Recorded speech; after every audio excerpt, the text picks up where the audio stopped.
My phone rang in the middle of my shift. On the other end, my 6-year-old daughter was sobbing, "Mommy, Aunt Nora hit me with the remote." Suddenly, I heard my sister's icy snarl, "Shut up." The line went dead. I didn't know yet that yellow bruises had been blooming on my girl's body for a week, while my own parents stood by calling it discipline. Today, I'm destroying this family to save my child. The clock on the wall of the Denver Emergency Services headquarters ticked past 3:40. I was hunched over a mountain of shift logs, the fluorescent hum of the office a dull roar in my ears, when my phone vibrated against the desk. An unknown number flashed on the screen. I answered, and the sound of my 6-year-old daughter's ragged sobbing filled the line. "Mommy." Maya's voice was a thin whisper, broken by sharp, hitching breaths. "Aunt Nora hit me. With the TV remote." My heart stopped. "She said if I told you, she'd do it again," Maya gasped. A heavy thud echoed through the speaker, followed by Nora's sharp, jagged snarl. "Shut your mouth." The line went dead. My pulse hammered harder than the rhythmic thrum of the office printers. I didn't think, I just dialed Officer Marcus Thorne. He was on patrol only minutes away from my parents' neighborhood. "Marcus, it's Sarah. Maya is at my parents' house on Willow Lane. Something is wrong. She's hurt. Please, go now." "I'm 2 blocks away." "On my way," he replied, the siren already wailing in the background. 30 seconds later, a text appeared, "Entry forced. I am inside." I gripped the steering wheel, my knuckles white as I tore down the interstate toward a house that was 30 minutes away. The city blurred into a smear of gray asphalt and neon signs. My mind was a fever dream of Maya's breaking voice and that final, terrifying silence. When I finally swerved onto the curb of the familiar ranch-style house, the rhythmic pulse of blue and red lights was already dancing against the white siding. I leaped from the car before the engine had fully cut out. Inside the living room, Marcus had my sister, Nora Sterling, pinned against the wall. Her face was flushed a violent shade of red, her wrists locked firmly behind her back. She thrashed, but Marcus held her with the steady, practiced strength of a man who had seen too much. My parents, Arthur and Martha, stood in the kitchen doorway. Their arms were crossed, their expressions tight but strangely calm, as if the police presence was merely a minor social embarrassment. They had been helping me since the divorce, insisting that watching Maya while I worked the fire station shifts was their way of easing my burden. Now the sight of them made my stomach turn. "Maya!" I shouted, pushing past a responding officer. Marcus nodded toward the back of the house. "She's in the den, Sarah. The paramedics are with her." I ran. The air in the house felt heavy, suffocating. I found Maya huddled on the sofa, her knees pulled tight to her chest. A female officer was kneeling beside her, speaking in a low, soothing cadence. Maya looked up, her lip quivering. "Mommy." I dropped to the floor, pulling her into my lap.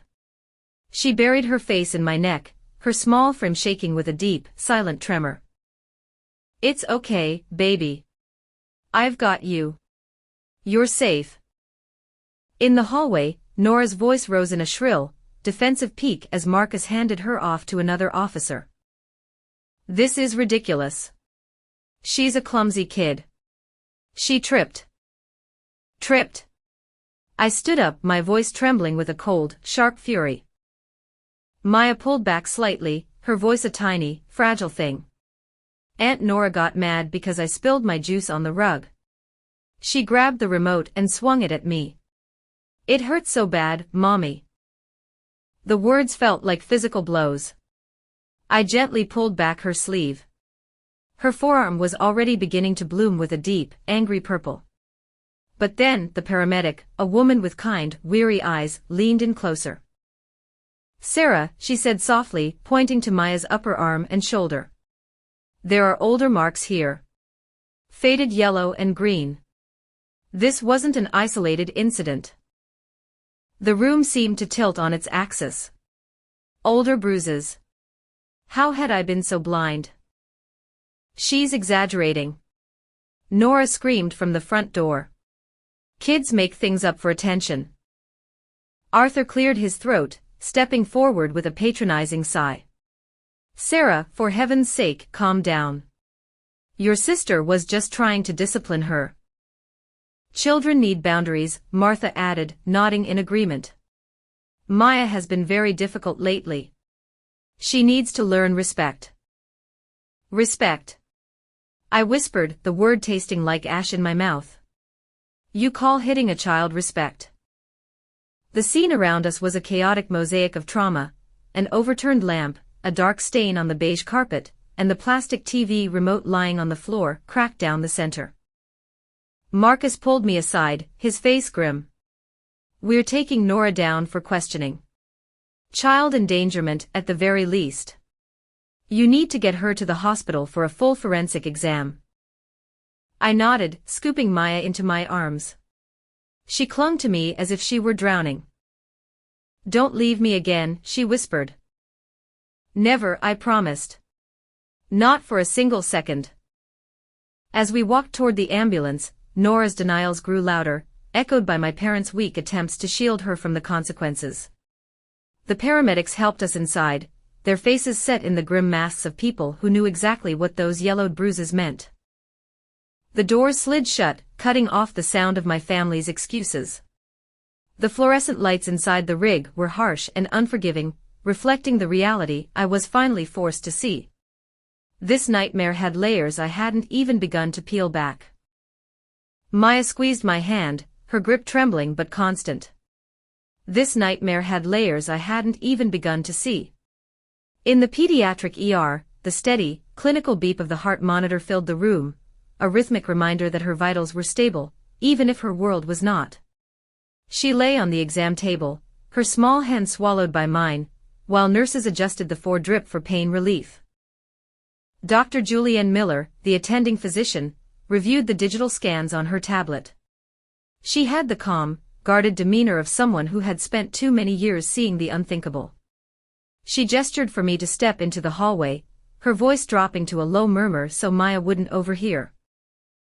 The mark on her forearm is fresh, Dr. Miller said, her eyes meeting mine with a heavy kind of honesty.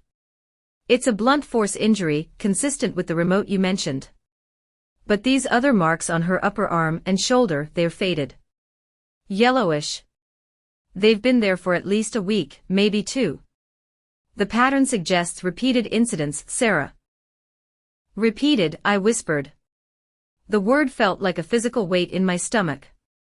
I looked through the glass at Maya, who was staring at the ceiling, her eyes vacant as if she were trying to be somewhere else. How had this happened under my roof? How had I missed it? Dr. Miller handed me a folder. We've already initiated a report with Child Protective Services. It's automatic in cases like this. You'll need these copies for any legal steps you take. I took the papers, my fingers brushing the cool plastic of the folder. I nodded, unable to find my voice. Back inside, Maya whispered, her voice barely audible over the hum of the machines. Mommy, am I in trouble? No, sweetie. You are the bravest girl I know for telling me. I kissed her forehead, then stepped back out into the hall, needing a moment of privacy that the hospital couldn't provide. My phone felt heavy in my hand as I dialed Nora. She answered on the second ring, the background noise suggesting she was already out of the precinct. What now, Sarah? She snapped.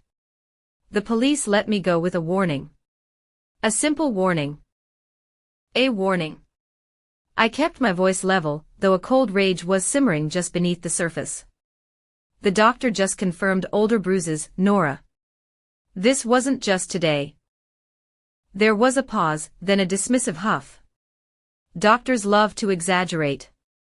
The kid is clumsy. Clumsy doesn't leave patterns, I said. I hit the record button on my voice memo app, holding the phone steady. Just tell me why. Nora exploded. Fine. I hit her because she wouldn't stop crying over nothing. Spilling things, making a mess, you dump her on us all day while you're off at the station playing hero. You can't even raise her properly. If you were a better mother, she wouldn't be such a brat."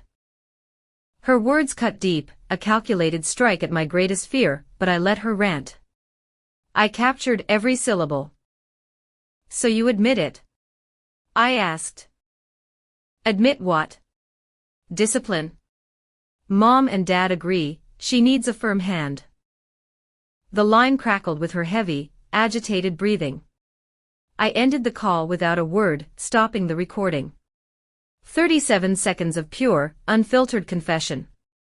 My fingers flew across the screen, emailing the file to myself and a secure drive. Sitting on a hard plastic bench in the waiting area, a memory surfaced. 2 months ago, when Maya started the first grade. Nora had insisted on helping with the enrollment paperwork. We had met at the school office, the desk piled with forms.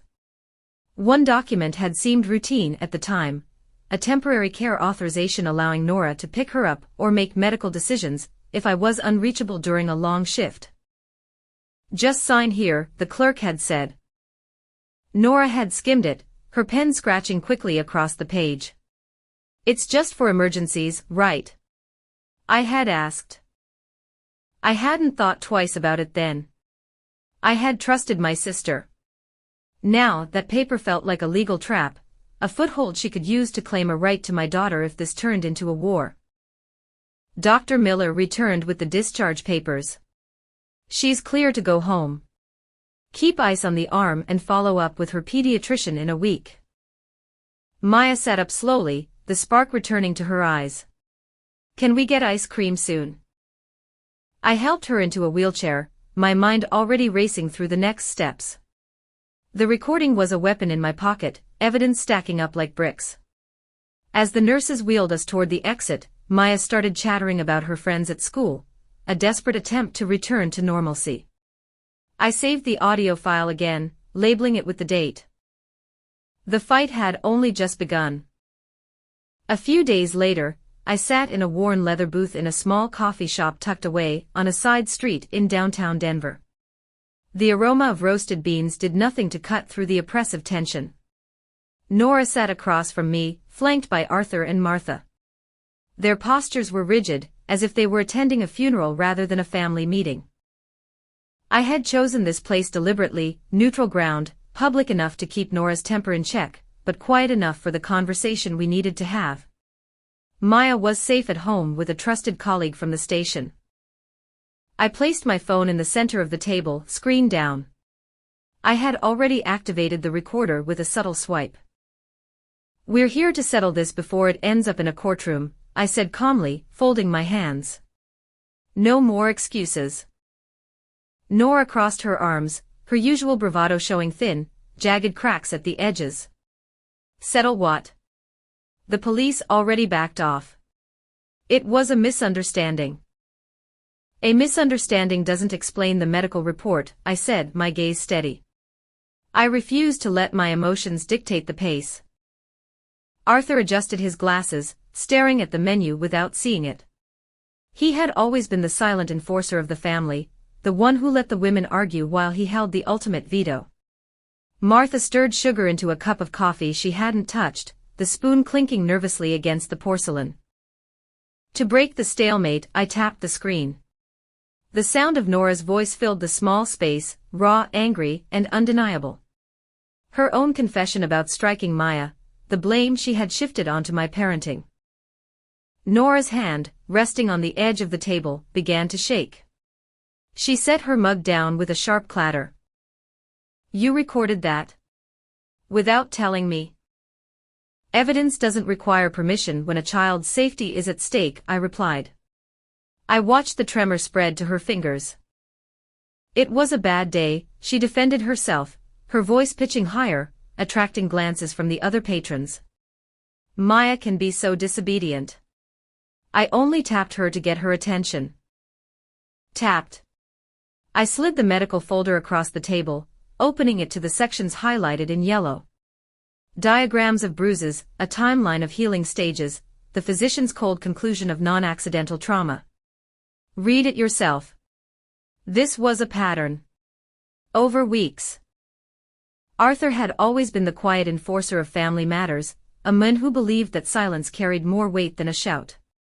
Beside him, Martha stirred sugar into a cup of coffee she hadn't touched, the silver spoon clinking nervously against the porcelain.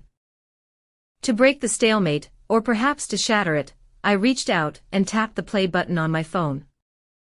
The audio was jarring in the quiet cafe. Nora's voice, raw and unfiltered, filled the booth. Every word of our heated phone exchange echoed, the confession of striking Maya out of sheer frustration, the cold, jagged blame she had shifted onto my parenting. Nearby patrons turned their heads, their curiosity piqued by the sudden tension. Nora's hand, still resting on her mug, began to quiver. The liquid inside rippled, threatening to spill over the rim. She set the cup down with a sharp, heavy clatter. "You recorded that without telling me?" she hissed. "Evidence doesn't require permission when a child's life is being dismantled," I replied. I watched the tremor travel up her arm, as she gripped the edge of the table so hard her knuckles turned white. "It was a bad day," she defended herself, her voice pitching higher, desperate. "Maya can be so disobedient. She talks back, she makes messes. I only tapped her to get her attention." Tapped. The word sat like lead in my chest. I maintained my composure, though I wanted to scream. "The medical report says otherwise." Arthur finally interjected with a low, guttural grunt, but no words followed. He leaned back, his arms folded tightly over his chest, observing the fallout like a spectator who refused to get his hands dirty. I slid the medical folder forward, splaying it open to the sections highlighted in bright, neon yellow. The diagrams showed the exact locations of the bruises, the timeline estimated the various stages of healing. I pointed to the physician's final conclusion, non-accidental trauma. "Read it yourself," I said. "This shows patterns. This took place over weeks." Nora's shaking intensified as she leafed through the pages. Her free hand balled into a tight fist on the vinyl seat. "She's always been clumsy," Nora muttered. "She falls at the playground. She bumps into the furniture." "Clumsy doesn't align with these specifics," I countered, my finger landing on the note about repetition. "This goes far beyond accidents." Martha reached for the folder, scanning the pages with wide, fearful eyes before passing them to her husband. "We trusted you were handling things," she whispered, looking at Nora instead of me. A server approached with coffee refills, but sensing the toxic atmosphere, they retreated swiftly without a word. Nora's excuses began to flow faster now, a frantic torrent of justification. "Kids test boundaries. I was only teaching her the lessons you skip because of your 48-hour shifts." "You don't teach lessons with force," I cut her off, my voice sharp as a blade. Arthur shifted uncomfortably in the booth but remained wordless. His silence felt like a tacit admission of his own complicity, a recognition that they had all looked the other way. I reached into my bag and produced the document I had spent the previous night preparing, a voluntary relinquishment agreement. It was a straightforward form, waiving any and all future guardianship claims. "Sign this," I said. "Transfer all rights to me exclusively. Supervised contact only if and when it's earned." Nora's tremor peaked. She held the pen as if it were made of red-hot iron. "You're forcing my hand," she said. "I'm protecting hers." The booth's vinyl creaked as the weight of the moment settled over us. At the counter, a group of travelers laughed obliviously at a joke, their lightness contrasting sharply with the gravity in our corner. Arthur broke his streak of silence briefly. "Sarah, consider the family name." "Family prioritizes safety over a name," I countered without a second's hesitation. Martha whispered a frantic urging for Nora to comply, sensing the legal storm that was gathering. Minutes stretched, the clock on the wall ticking louder with every passing second of the standoff. Eventually, the pen descended. Nora's signature was a jagged, reluctant scrawl across the bottom of the page. "There," she spat, shoving the paper back. Happy. Not happy, I said, collecting the form. Just resolved. I felt a wave of relief, though it was tempered by a bone-deep weariness. The signed paper was a fragile bridge toward a potential peace. My phone vibrated. It was a text from Marcus, who was waiting in his cruiser just down the street, ready if needed. I slid the freshly inked agreement aside, but I wasn't finished. I pulled out an older stack of documents, the authorization forms from months ago, and aligned them precisely in the center of the table so they faced Nora directly. The ambient chatter of the shop provided a deceptive sense of normalcy, but my focus was laser-focused on the revelation I was about to drop. Before anyone leaves, I said evenly, look closer at what you signed back in August. Nora eyed the pile wearily. More tricks. No tricks. Just the consequences of your own negligence. I flipped to the key page of Maya's school registration and pointed to the care delegation clause I had underlined. This isn't just a temporary pickup approval, Nora. It's an extended caregiving authority, valid for making ongoing decisions during my absences. In custody disputes, Colorado courts recognize this as a foundational document for permanent placement. Her expression shifted from suspicion to a hollow, stunned disbelief as the legal reality began to sink in. You're saying this old form gives you everything? Paired with today's waiver? Yes, I said. It establishes me as the primary and sole guardian without any room for a challenge. The binding nature of these provisions is ironclad once executed. Nora grabbed the document, her eyes darting across the text as she searched desperately for a loophole. Her shock turned instantly to a white-hot fury. She lunged for the paper, her nails digging into the fibers as she tried to shred it. The paper tore slightly before I intervened, securing the originals back into my folder. You deceived me right there in the school office. She yelled, her voice finally cracking the calm of the cafe. I didn't deceive you, I said, tucking the folder securely under my arm. You skimmed it and you signed it. I simply kept the copies. Nora lunged for the paper, her nails clawing at the fibers. The page groaned, a small tear appearing at the margin before I pulled it back and tucked it securely into my leather folder. You set me up, she hissed, her voice cracking the fragile quiet of the cafe. You planned this from the start. I didn't plan for you to hurt my daughter, I replied, my voice hard and flat. You skimmed the forms, you signed them, and I simply made sure the law was on our side. Arthur extended a weathered hand as if to settle her, though his own fingers were trembling. Sarah, we weren't aware of the full scope of that document. It looked like a standard permission slip, Martha added, her head nodding in a desperate, rhythmic motion. Standard, I repeated.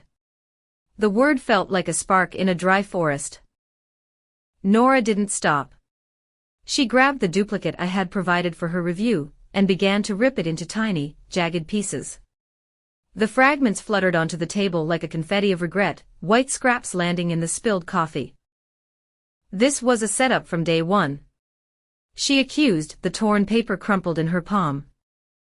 It was a safeguard, I countered, my tone unflinching. Your own haste created the opening. I just stepped through it. Arthur tried to find a middle ground, his voice low. Nora, destroying the copy changes nothing. The original is what matters now. We thought this was helping everyone, Martha whispered, her voice hollow. Helping? I looked at her, and for a moment, the weight of their silence over the last few weeks felt heavier than Nora's outbursts. Nora's attempts to destroy the evidence grew frantic until a server intervened, politely holding out a small trash bin to clear the mess. Outside the window, I saw Marcus leaning against his cruiser, a silent sentinel ready to move if the glass between us shattered. The legal chain was complete. The long-term authorization from months ago, the fresh relinquishment, and the clinical reality of the medical reports formed an unbreakable bond for sole custody. Nora slumped back into the vinyl booth, the fire in her eyes replaced by a cold, exhausted realization. How could you manipulate your own family like this? Manipulation would be ignoring the marks on my daughter's arm, I said, gathering my things. This is just ensuring she has a future. Arthur looked away, conceding with a quiet, defeated nod. Perhaps we overlooked the signs. Martha's eyes welled with tears. Blood ties shouldn't end like this, Sarah. Ties break when trust does, I said. I left them there. The decision was made, and the path to the courthouse was already paved. The hearing was held 48 hours later, in a Denver family courtroom. The old wooden benches groaned under the weight of the few attendees, and the fluorescent lights overhead hummed with a persistent, clinical buzz. The walls, paneled in dark oak and adorned with state seals, cast long shadows across the room. I had filed for an expedited review, citing imminent risk to the child. Maya was down the hall in a supervised play area, watched over by a social worker. Judge Silas Holloway entered, his robe swishing with a heavy, authoritative sound. He took the bench and looked over the petition. Case of Miller versus Sterling. Custody modification. My attorney presented the bundle of evidence, the care authorization, the recent relinquishment, and the forensic medical reports detailing the timeline of the injuries. Nora sat at the opposing table, her face drawn and pale, flanked by a public defender. Behind her, Arthur and Martha occupied the front row, their expressions a fragile mask of anxiety. Proceed with the evidence, the judge directed. I testified with a calm I didn't know I possessed. I recounted the phone call, the scene at the house, and the harrowing confirmation from the pediatric ER. These aren't isolated accidents, I told the court. My daughter is terrified of her own family. The cross-examination was brief, attempting to pivot the blame toward my work schedule. Your shifts at the fire station leave significant gaps in supervision, don't they? The defender asked. Gaps that were filled by family until I realized they were the very source of the danger, I countered. Judge Holloway signaled for the exhibits. He donned a pair of headphones to listen to the audio recording in private. I watched his face, his brow furrowed at the sound of Nora's admissions. When he finished, he flipped through the doctor's annotated charts, the healing stages, the locations of the bruises, the cold, medical conclusions of intent. Clear, non-accidental trauma, he murmured, loud enough for the first row to hear. Nora leaned over to whisper frantically to her lawyer. Arthur's knuckles were white as he gripped the gallery rail. The guardian ad litem, appointed to represent Maya's interests, submitted her report. The minor expresses a profound dread of returning to the relative's care. I recommend sole placement with the mother. The judge looked up. Any rebuttal? Nora's side offered character references from her co-workers, but the judge waved them off with a flick of his hand. Irrelevant to the physical evidence before this court. His deliberation was short. He reviewed the statutes on his screen, then looked directly at Nora. Given the audio confession, the medical corroboration, and the prior authorization establishing the petitioner as the de facto guardian, he began, his voice echoing in the chamber. I am ruling decisively. Sole legal and physical custody is awarded to Sarah Miller. No shared decision-making. A wave of relief washed over me, so strong I had to lean against the table to keep my balance. The gavel struck the mahogany block once. Furthermore, the judge continued, Nora Sterling is prohibited from any contact with the child. A violation of this order will be treated as contempt. Nora let out an audible gasp. Her employment at a local daycare center would likely be terminated the moment the notification reached their office, a standard procedure for such court orders. The judge then turned his gaze toward Arthur and Martha. As for the grandparents, visitation rights are revoked indefinitely due to the failure to intervene. A petition for reinstatement will only be considered after the completion of family counseling and a full safety clearance. Martha stifled a sob into her handkerchief. Arthur stood briefly, then sat back down, a man defeated by his own silence. The clerk typed the order with rapid-fire precision. Marcus, acting as the bailiff for the session, escorted Nora out of the room first. The Carters lingered, approaching me with hesitant steps as the courtroom cleared. "Sarah, please," Arthur began. "Reconsider. Reconsider her safety." I looked him in the eye. "No." The courtroom emptied, the echoes of the gavel fading into the quiet of the hallway. The decision was sealed. Maya was mine, and she was safe. In our new apartment in North Denver, a quiet neighborhood where the streets were lined with old maples, children's music played softly from a speaker on the bookshelf. The living room was cozy, filled with the gentle melodies that masked the distant hum of the city. We were starting fresh, with half-unpacked boxes still acting as temporary furniture, but for the first time in years, the air felt light. Our evenings had become a sacred ritual: dinner, stories, and a bedtime that carried no shadows. Maya slept peacefully now, her small bed tucked under a canopy of glow-in-the-dark stars that I had spent 3 hours centering on her ceiling. The nightmares had stopped. The therapy sessions were helping her unpack the fear, piece by piece. Every morning, she would bound out of her room with a new energy, chattering about her school friends, or a drawing she was working on. One afternoon, she handed me a masterpiece rendered in bright primary colors, 2 stick figures holding hands under a massive, looping rainbow. It was labeled Mommy and Me in shaky, determined print. "For you," she beamed, hugging my legs. I knelt down, pressing the drawing to my chest. "It's beautiful, honey. This goes right on the fridge." Her creativity bloomed in the safety of our new walls. Over cocoa one evening, I spoke to her about the meaning of family. "People we love should make us feel safe," I told her. "True family protects you." She nodded thoughtfully, her small hands wrapped around the warm mug.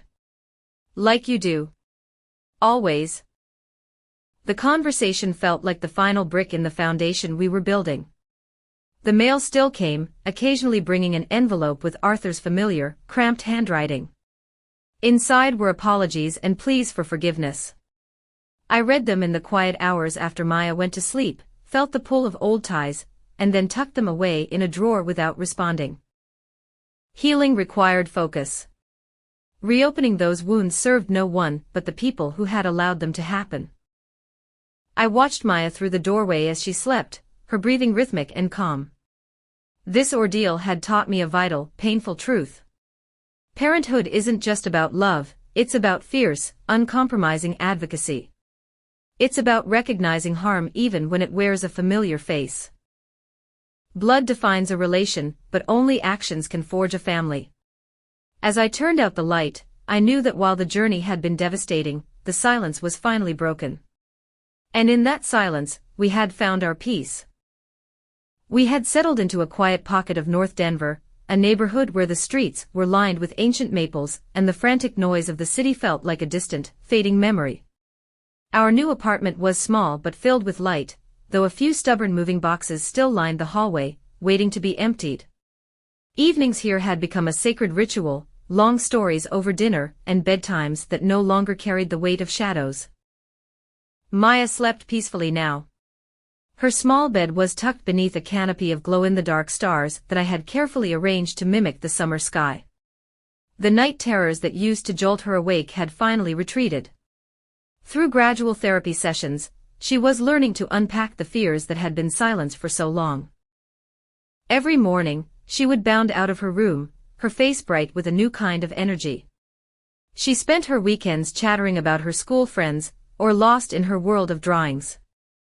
One afternoon, she presented me with a crayon masterpiece, 2 stick figures holding hands beneath a vibrant, looping rainbow. It was labeled Mommy and Me Forever. "For you," she beamed, wrapping her arms tightly around my legs. I knelt down, tracing the wax lines with my thumb. "It's beautiful, honey. This goes right on the fridge where everyone can see it." Her creativity flourished in the safety of our new walls. Paints and papers often cluttered the kitchen table, and I found myself joining her, our laughter echoing as we painted abstract worlds that made sense only to us. Over cocoa one evening, I spoke to her gently about the nature of trust. "People who love us should make us feel safe, Maya. Never scared." True family is about listening and protecting. She nodded thoughtfully, taking a slow sip from her mug. Like you do. Always. Those conversations were the stitches that mended what had been fractured. Life moved forward in a series of quiet victories. The mail arrived routinely, and eventually, an envelope appeared with my father's unmistakable, rigid handwriting. Inside was a carefully scripted apology from him and my mother. They spoke of regret for their oversight, of a hope for forgiveness, and a wish to reconnect someday. I read it in the silence of the kitchen, feeling a complicated ache in my chest. Then, I folded the paper and tucked it into the back of a drawer without a response. Healing had to be our priority now, and reopening those wounds served no one. Our focus shifted entirely to the simple joys: Saturday trips to the park, long afternoons at the library, and the smell of cookies browning in the oven. I watched Maya thrive, her confidence blooming in small moments, like the day she finally learned to tie her own shoes without help. At night, after tucking her in, I would sit in the quiet and reflect on the journey. I thought of the phone call that had shattered my illusions, the evidence that had fortified my resolve, and the courtroom that had finally drawn the boundaries we needed. Strength had emerged from the wreckage of that betrayal, teaching me a permanent kind of vigilance. During story time one night, Maya murmured sleepily against my shoulder. "I love you most in the whole world, Mommy." "I love you more, sweetie," I whispered back. Her words warmed me more than any legal resolution ever could. This ordeal had underscored a final, vital truth. Parenthood demands a fierce, uncompromising advocacy, a willingness to recognize harm even when it wears the face of kin. Blood defines a relation, but only our actions forge a true family. To anyone standing in similar shadows, trust your instincts, seek the light, and always prioritize the vulnerable. No child deserves to suffer in silence. Breaking that silence is the only thing that truly saves a life.